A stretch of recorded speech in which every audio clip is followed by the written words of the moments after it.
поздравувам и посакувам убаво утро и верувам еве дека денеска ќе ви донесеме убава енергија, бидејќи со мојата соговорничка Ана Митевска ќе позборуваме за уметноста, за сето она кое што таа го работи, но и заеднички да го одбележиме светскиот ден на уметноста. Ана, добро дојде во Здрава Македонија. Добро ве најдобрче. Така, како што кажав, еве денеска ќе зборуваме за она кое што ти го работиш. Последната твоја изложба навистина носи еден убав наслов, надеж и светлина низ темнината, но и тоа не е поводот, но и секако ете заеднички да го одбележиме денот на уметноста. Така е. Денот на уметноста, 15 април, денот и кога е роден познатиот Леонардо да Винчи. Па јас би кажала дека уметноста е нешто најкреативно, еден процес на изразување, на слободно изразување пред се и како што би рекол и Да Винчи, уметноста треба да биде и наука и тоа е еден пат на истражување и на еден подлабок културен развој. Така, некако со уметноста, со сликањето, како таа креација никогаш да не застанува. Постојано го тера уметникот, пронаоѓа во се нешто инспирација, постојано се создаваат најразлични дела и тука во сето она кое што ете ги создавате вие уметниците, а и ти во своите дела, се некако можеме да го видиме тоа во сликите. Да, секогаш оној личен израз на уметникот се препознава и онаа лична и искрена приказна и пораката со која што сака уметникот нели да и се доближи на публиката е најважното нешто. Постои ли лесна или тешка техника во сликарството или тука често пати уметникот па и ти знаете да ги комбинирате техниките во изведување на едно уметничко дело?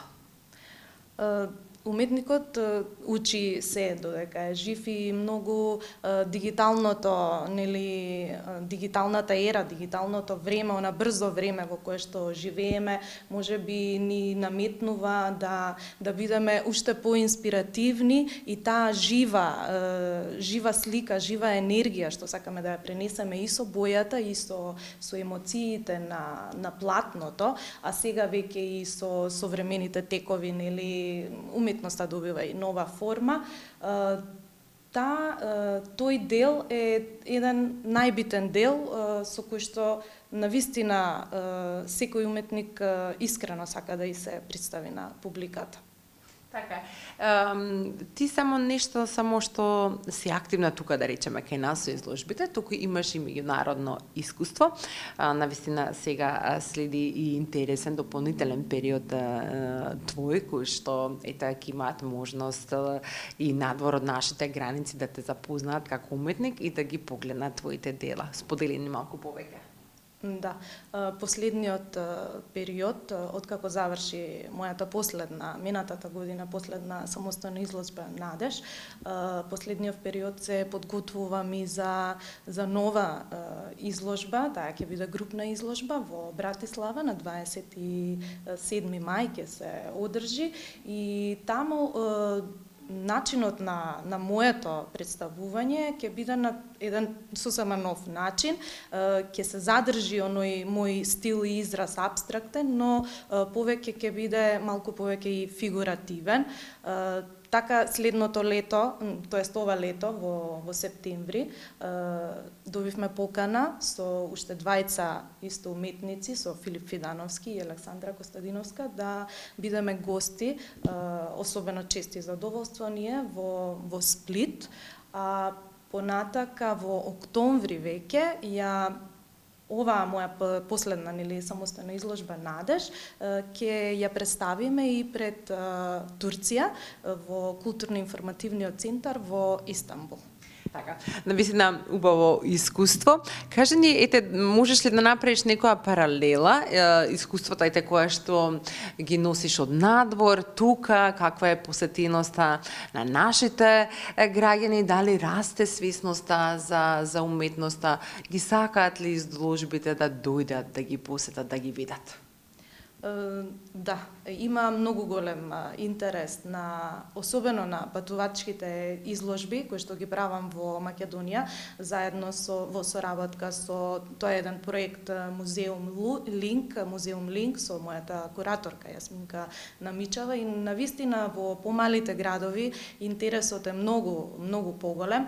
Сепак живееме во едно брзо време каде уметноста е на втор план, но баш и заради тоа се вреднува она автентичното и личното и јас би рекла и апстрактното во поново време, сега нели на многу биеналиња надвор на светски ранг може да се забележат различни форми на современа уметност, мултимедијални изложби, концептуални исто, интерактивни исто теми за кои што јас еве конкретно за самостојната изложба за Надеж и исто сакав нешто ново да воведам во самата изложба, да не биде тоа само дела апстрактни, да биде и малку повеќе од една ликовна изложба. Направив 20 апстрактни марами инспирирани од делата, ги ставив, ги извадив надвор од рамките на платното и еве денеска ти подарувам една свилена марама, инспирацијата од како тоа всушност од една убава од делата, да, станува море што сонува и едно од делата станува веќе и уметност која што се движи и може да се ти благодарам многу. Да мислите креативно и поразлично да речеме од она досега од тебе што сме го виделе, но како што кажа поразлично, но навистина на овој начин ќе ја доближиш уметноста на многу попрактичен начин до луѓето. Да, сакам да ја доближам, сакам секогаш нешто ново да внесам и тоа да биде навистина нешто што кај нас уметникот се препознава, но не се уште и вредноста не му е, нели, на тоа ниво како што треба да биде, како што е тоа надвор во другите зими, но сепак со текот на времето и Така.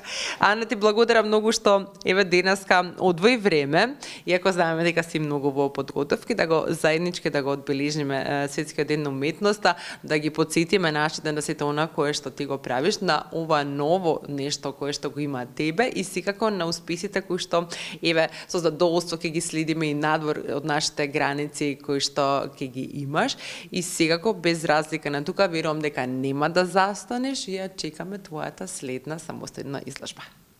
Така е, да, уметникот никогаш не спие, не застанува. Ти благодарам и тебе за поканата, за учеството и се радувам навистина на вакви убави разговори за уметноста. Така, верувам и дека ние успеавме еве на ова утро да ви донесеме убаво расположение и да ве потсетиме дека уметноста навистина треба да биде дел од нашиот живот, бидејќи таа е неисцрпна креација и мотивација. Останете понатаму на Канал 5, продолжуваме со Здрава Македонија.